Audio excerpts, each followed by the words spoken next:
कभी कभी पता है सबसे ताकतवर जवाब खामोशी होती है। आज हम एक बहुत पुरानी कहानी के जरिए खामोशी की इसी ताकत को समझने की कोशिश करेंगे। ये एक ऐसी कहानी है जो हमें सिखाती है कि भाई बाहर की दुनिया में चाहे जितना भी शोर शराबा हो, अपने मन की शांति कैसे बनाए रखें। अच्छा, चलिए एक बात सोचते हैं।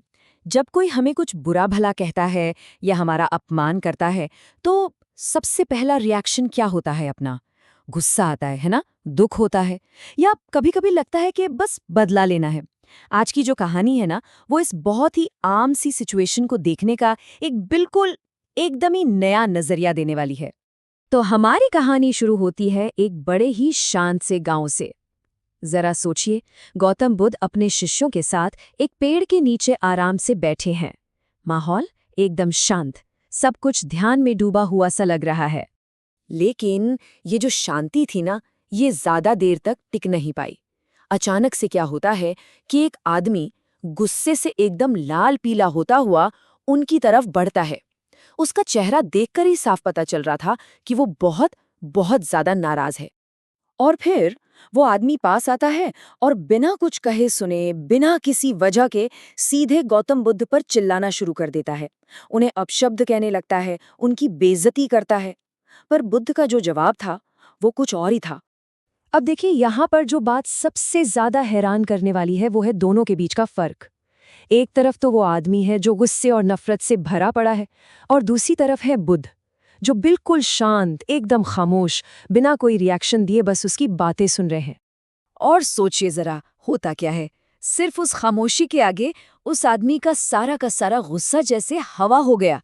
बहुत देर तक वो चिल्लाता रहा, पर जब उसे सामने से कोई जवाब ही नहीं मिला, तो वो खुद ही थक गया और चुपचाप वहां से चला गया। अच्छा, अब वो आदमी तो चला गया। उसके जाने के बाद वहां एक अजीब से चुप्पी छा गई। बुद्ध के जो शिष्य थे, वो सब बड़े हैरान थे। उनके मन में बस एक ही सवाल घूम रहा था कि आखिर गुरु ने इतना बड़ा अपमान चुपचाप सह कैसे लिया। तो उनमें से एक शिष्य से रहा नहीं गया। उसने अपनी जिज्ञासा को रोक न सका और आखिरकार बुद्ध से पूछ ही लिया, भगवान, आपने उसे पलटकर कुछ कहा क्यों नहीं? आपने ये सब अपमान चुपचाप कैसे सह लिया? और सच कहूं तो ये वही सवाल है जो शायद हम सबके भी मन में होता। शिष्य का ये सवाल सुनकर बुद्ध बस हल्के से मुस्कुराए। उन्होंने उसे कोई लंबा चौड़ा भाषण नहीं दिया, डांटा भी नहीं, बल्कि उन्होंने एक बहुत ही सीधा सा सवाल पूछा। और उसी सवाल में इस पूरी घटना का सार, इसका सबक छिपा हुआ था। बुद्ध ने शिष्य से पूछा, एक बात बताओ, अगर कोई इंसान तुम्हारे लिए कोई तोहफा लेकर आए, कोई गिफ्ट लेकर आए, और तुम उसे लेने से मना कर दो, तो वो तोहफा आखिर किसका हुआ? शिष्य ने भी ज्यादा सोचा नहीं, फौरन जवाब दिया, ये तो सीधी सी बात है, वो तोहफा उसी के पास रह जाएगा जो उसे लेकर आया था। इस पर बुद्ध ने कहा, बिल्कुल सही, ठीक इसी तरह उस आदमी ने मुझे अपमान का तोहफा देने की कोशिश की, पर जब मैंने उसे लिया ही नहीं, उसे स्वीकार ही नहीं किया, तो वो अपमान किसका हुआ? जाहिर है उसी का रह गया। सोचिए, ये कितना पावरफुल आइडिया है। मतलब बुद्ध ने उस आदमी की नेगेटिविटी को अपने अंदर आने की परमिशन ही नहीं दी। उन्होंने अपने मन के दरवाजे उसके लिए बंद कर लिए। अपमान या कोई भी बुरी बात हम पर तभी असर करती है जब हम उसे स्वीकार करते हैं, जब हम उसे कबूल करते हैं। तो इस पुरानी कहानी का जो सबक है, वो आज हमारी जिंदगी के लिए कितना जरूरी है ना? चलिए अब देखते हैं कि इस सीख को हम अपनी रोज की जिंदगी में, अपनी दुनिया में कैसे इस्तेमाल कर सकते हैं। इस पूरे आइडिया को हम एक नाम दे सकते हैं, इमोशनल चॉइस या भावनात्मक चुनाव। इसका मतलब है कि ये ताकत हमारे पास है कि हम ये तय करें कि दूसरों की बातों का, उनकी नेगेटिविटी का हम पे क्या असर होगा। ये एक चॉइस है, एक फैसला है जो हर बार हमें खुद लेना है। अच्छा, तो इसे अपनी जिंदगी में उतारने के लिए 4 सिंपल से स्टेप्स हैं। पहला, जब भी कोई कुछ नेगेटिव कहे तो उसे एक गिफ्ट की तरह देखिए जो कोई आपको दे रहा है।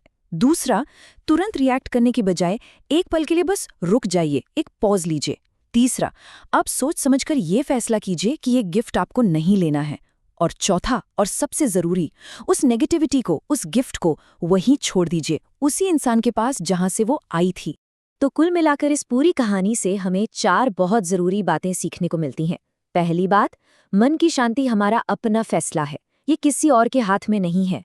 दूसरी, जब हम हर बात पर रिएक्ट करते हैं तो हम अपनी पावर दूसरों को दे देते हैं। तीसरी, चुप रहना, खामोश रहना हमेशा कमजोरी नहीं होती, ये ताकत की निशानी भी हो सकती है। और चौथी और आखिरी बात, किसी की भी नेगेटिविटी हम पर तभी असर करती है जब हम उसे अंदर आने देते हैं, जब हम उसे कबूल करते हैं। यानी अगर इसे एक लाइन में कहा जाए तो चुप रहने की कला असल में ये चुनने की कला है कि हमें कैसा महसूस करना है। ये अपनी इमोशनल दुनिया के खुद मालिक बनने की कला है। और जाते जाते सबके लिए एक सवाल छोड़ जाता हूँ। जरा सोचिएगा, अपनी जिंदगी में, चाहे वो काम की जगह हो, परिवार के बीच हो या फिर ऑनलाइन दुनिया में, ऐसी कौन सी जगह है जहाँ ये कला, ये गिफ्ट को न कबूल करने का आइडिया सबसे ज्यादा काम आ सकता है? इस पर जरूर सोचिएगा।